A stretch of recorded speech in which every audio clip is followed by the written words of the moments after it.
अस्सलामुअलैकुम friends, global birds lovers में खुश आमदीद। आप तमाम दोस्तों को मेरी जानिब से बहुत ज़्यादा ईद मुबारक कबूल हो। तक़ब्बलल्लाहु मिन्ना व मिनकुम। और अल्लाह ताला से दुआ है कि रमज़ान में हमने जो भी टूटी फूटी इबादत की हैं, अल्लाह ताला उनको कबूल व मकबूल फरमाए और आइंदा हमें सही तरह से इबादत करने की तौफ़ीक़ अता फ़रमाए। तो दोस्तों, आप लोगों को एक छोटा सा मैसेज देना था कि आजकल बहुत ज़्यादा गर्मी हो गई है और गर्मी की वजह से हमारे बर्ड्स अक्सर डिहाइड्रेशन का शिकार हो रहे हैं। तो हमें चाहिए कि अपने बर्ड्स की ख़ास केयर करें। स्पेशली दिन के टाइम में अपने बर्ड्स को स्प्रे कर सकते हैं हम शावर के थ्रू, और अपने बर्ड्स को पानी में ORS और ग्लूकोज वगैरह मिला के दे सकते हैं। इसके अलावा दोस्तों, तरबूज, खरबूजा और ककड़ी वगैरह, खीरा वगैरह हम दे सकते हैं अपने बर्ड को, अगर आपके बर्ड खाते हैं तो।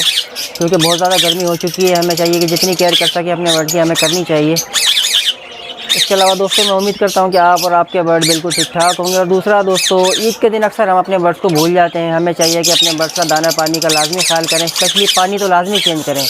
अगर दाना आप एक आध दिन ना भी चेंज करें तो चल जाता है, लेकिन पानी लाजमी चेंज करना चाहिए, स्पेशली गर्मी के अंदर। तो दोस्तों, मैं उम्मीद करता हूँ कि छोटा सा मैसेज आपको पसंद आएगा। मिलते हैं फिर इंशाल्लाह नेक्स्ट वीडियो में। तब तक के लिए अल्लाह हाफिज़।